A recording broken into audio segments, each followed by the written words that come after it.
gulingkan, keluarlah, bukalah, berjalanlah. Umat stasi Palolo yang terkasih, Tuhan Allah melalui Nabi Ezekiel tadi memberitahukan bahwa Dia adalah Allah yang berkuasa, Allah yang mulia, dan kemuliaannya itu dinyatakan dengan membuka kubur dan membangkitkan orang mati. Kekuasaan Allah ini, kemuliaan Allah ini ada juga pada Yesus. Dan kita dengarkan tadi, pada Lazarus yang sudah 4 hari dalam makam, kuburnya ditutup dengan batu. Yesus berkata, gulingkan batu itu. Keluarlah. Lalu dia minta kepada orang-orang yang ada di situ, bukalah kain kafan, kain peluh, dan ikatan-ikatan pada tubuhnya. Dan akhirnya dia berkata, berjalanlah. Dan Lazarus bangkit. Bapak, Ibu, saudara-saudari, mengapa pada minggu terakhir sebelum Minggu Suci, minggu terakhir di masa Prapaskah ini, gereja memberikan kita bacaan Injil tentang Lazarus yang bangkit? Ini adalah sebuah persiapan bagi kita untuk bertemu dengan Kristus yang bangkit. Dia yang membangkitkan putri Yairus, Dia yang membangkitkan putra janda Nain, Dia yang membangkitkan Lazarus. Akan tiba saatnya Dia juga dengan segala kekuatannya membuat batu penutup makam terguling, berdiri, berjalan, dan bangkit dengan mulia. Dan ini juga perlu bagi kita di minggu terakhir menjelang Minggu Sengsara untuk menerima Kristus sebagai Tuhan yang mampu membantu kita keluar dari kubur kita, keluar dari makam yang menghalangi kita untuk bangkit, untuk hidup, untuk menjadi orang baik, untuk menjadi manusia terang, untuk keluar dari kegelapan, untuk keluar dari masa lalu. Gulingkan, keluar, berjalanlah tanpa halangan, tanpa batu penutup, tanpa lilitan dan ikatan apapun. Berjalan sebagai manusia baru, berjalan sebagai anak-anak Allah, anak-anak terang. Mari kita perhatikan kata-kata perintah Tuhan tadi. Gulingkan batu penutup makam. Kalau ada batu di depan makam, tidak ada yang bisa masuk, tidak ada yang bisa keluar, terhalang, tertutup. Begitu juga hidup kita. Banyak juga hidup kita terhalang, tertutup oleh batu-batu besar penutup makam. Sehingga kita tinggal dalam kegelapan, kita tinggal dalam dosa, kita tinggal dalam masa lalu. Tuhan bilang, gulingkan. Kemudian banyak dari kita sebenarnya bisa bangkit, bisa bangun, bisa berjalan, tetapi tidak mau. Tidak ada halangan, tidak ada hambatan, tapi tidak mau maju. Maka Yesus perintahkan, keluarlah. Kita harus punya kemauan, kita harus punya keinginan untuk keluar dari masa lalu, untuk keluar dari kubur dosa, untuk keluar dari kegelapan dan berjalan dalam terang. Karena itu Yesus perintahkan, keluarlah. Lazarus keluar. Dan kita alami, bukan cuma ada batu besar, lain kali ada lilitan-lilitan kecil yang membuat kita terikat. Ya, Lazarus keluar, tetapi terlilit oleh kain kafan, oleh kain kepeluh pada kepalanya. Bernafasnya susah, berjalannya susah karena lilitan ini. Maka Yesus memerintahkan, bukalah. Orang-orang lain membantu, membuka kain kafan, membuka semuanya. Sampai Lazarus tidak ada lagi halangan. Pergilah, go, go, go. Berjalanlah sebagai orang yang bangkit, Orang yang merdeka, orang yang tidak terbelenggu oleh apapun juga.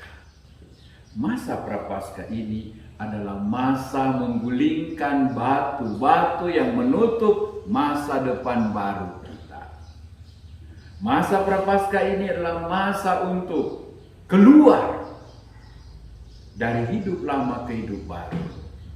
Keluar, mengembangkan kemauan-kemauan baik kita, keinginan-keinginan luhur kita untuk keluar dari cara hidup lama, keluar dari kepahitan, untuk membuka, melepaskan ikatan-ikatan, kelekatan-kelekatan, kebiasaan-kebiasaan yang buruk, lepaskan. Lalu kita bisa berjalan dengan tenang, dengan damai bersama Kristus. Apakah yang paling membelenggu kita? Batu-batu apakah yang menutup kehidupan kita saat ini? Mungkin kebiasaan dosa masa lalu. Mungkin kepahitan-kepahitan dalam relasi, dalam hubungan dengan orang tua, dengan saudara, dengan famili, dengan rekan-rekan kerja, dengan sesama umat, ada salah paham, ada misunderstanding yang menyakiti dan melukai, dan kita masih simpan, kita masih tahan, kita masih pegang kuat-kuat. Ini adalah batu penutup makam kita, sehingga kita tidak bisa keluar. Batu itu mungkin egoisme. Batu itu mungkin cinta diri yang berlebihan, tidak mau peduli, tidak mau care dengan orang lain. Kita buta, mata kita ditutup oleh batu besar. Cuma lihat diri sendiri, tidak mau lihat orang lain, tidak mau lihat kebutuhan gereja, tidak mau lihat kepentingan bersama. Yesus katakan, gulingkan. Selain kita sendiri, kita juga perlu saling menolong untuk menggulingkan. Sudahlah, mau sampai kapan kita hidup dengan batu-batu besar menutup kita? Yesus perintahkan, keluarlah, ayo punya kemauan baik sekarang. Ayo punya kemauan kudus dan suci sekarang. Jangan terus-menerus rupa tempo dulu-dulu. Mana kemauan baikmu? Jangan pikir, dia dulu baru saya. Kalau dia tidak mulai, saya tidak mulai. Tidak usah pakai syarat.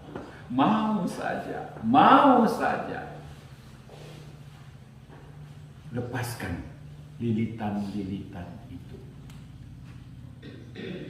Lilitan-lilitan itu biasa bisa jadi kebiasaan-kebiasaan, ketagihan-ketagihan, hobi yang tidak menguntungkan tetapi merugikan. Tuhan ingin sekali kita menjadi manusia, putra-putrinya yang bangkit, yang bebas, yang lepas dari apapun batu, apapun ikatan, lilitan yang menghalangi kita. Dunia kita saat ini adalah dunia yang suka kematian.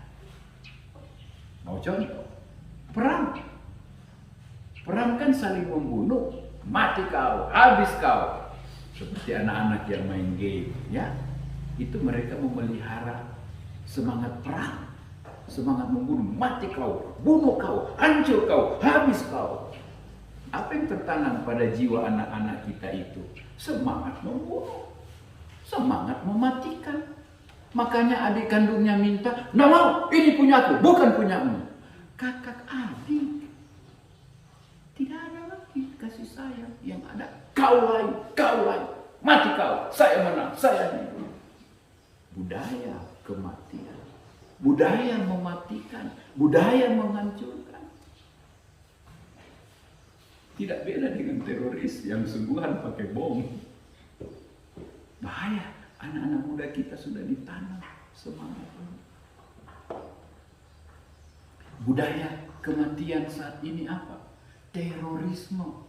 Kita nonton di televisi, kelompok ini angkat sabel, angkat pedang, hancurkan, usir. Kekerasan, budaya kematian. Ada juga tanpa sadar kita sebenarnya mempraktekkan. Sudah ditulis, merokok berbahaya bagi kesehatan. Masih saja.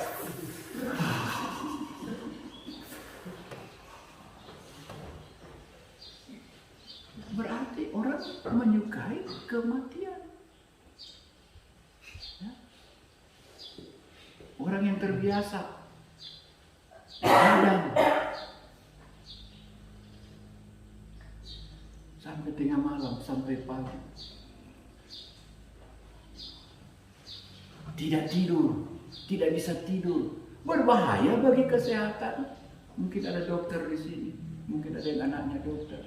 Coba tidur di atas jam 1 tiap malam. Pelan-pelan seperti kodok. Tiba-tiba geng, habis perkara. Sudah tahu membawa kematian, tapi masih menjalani. Makanan juga. Sudah tahu makanan ini berbahaya, makanan itu berbahaya, sikat saja. Ya? Ikat pinggang masih longgar.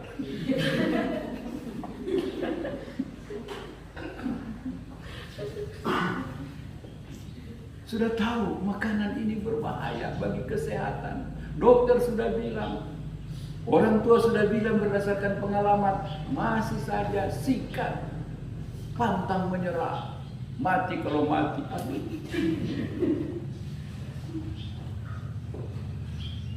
Kita sudah tahu kebiasaan ini tidak baik, mengandung kematian, budaya kematian.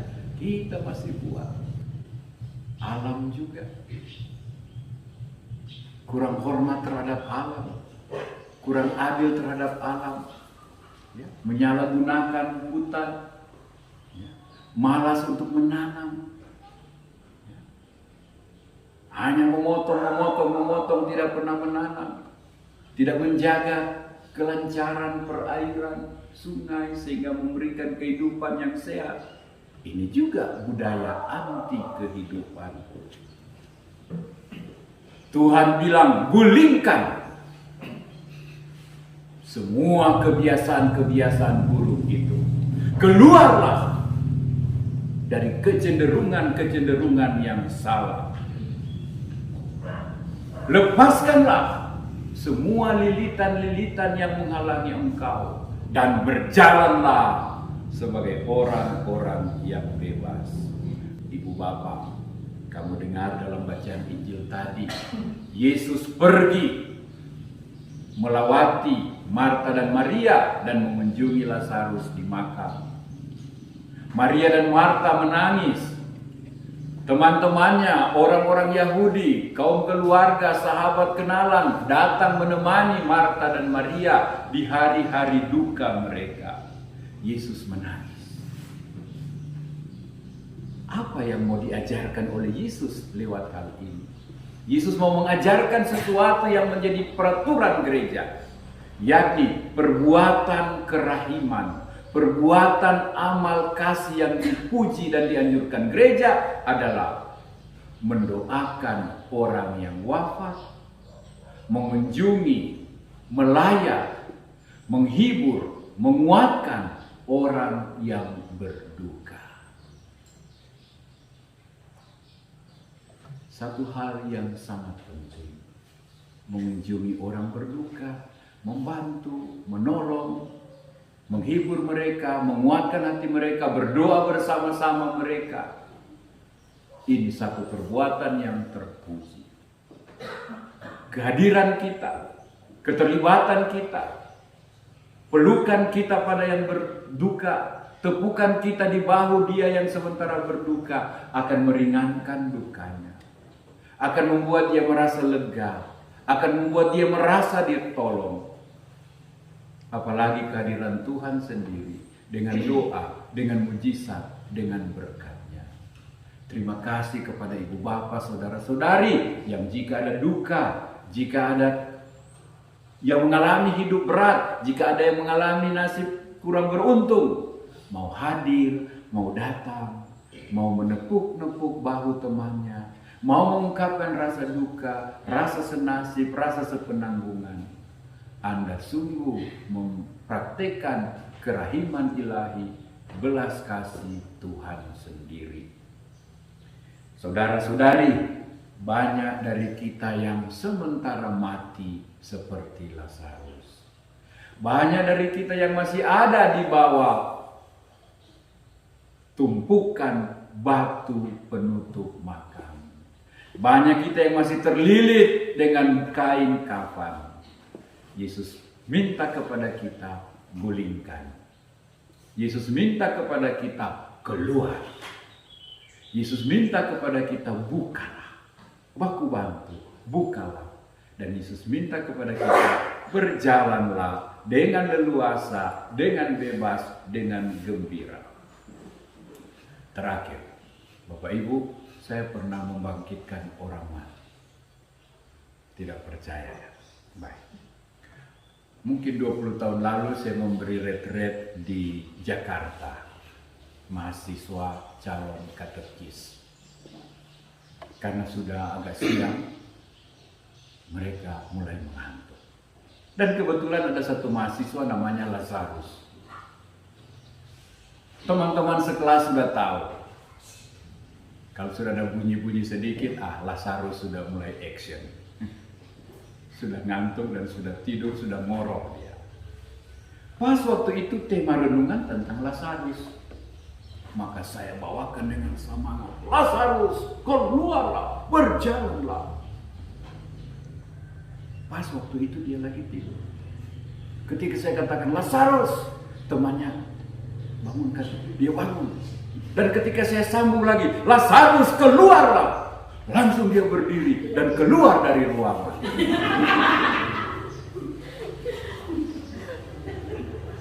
Ternyata saya bisa membangkitkan Lazarus dari tidurnya.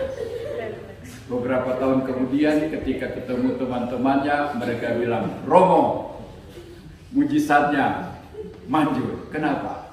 Mulai waktu itu Lazarus tidak lagi pernah ngorok di kelas. Mari kita saling menolong, kita saling membantu untuk sama-sama berjalan sebagai putra-putri kebangkitan.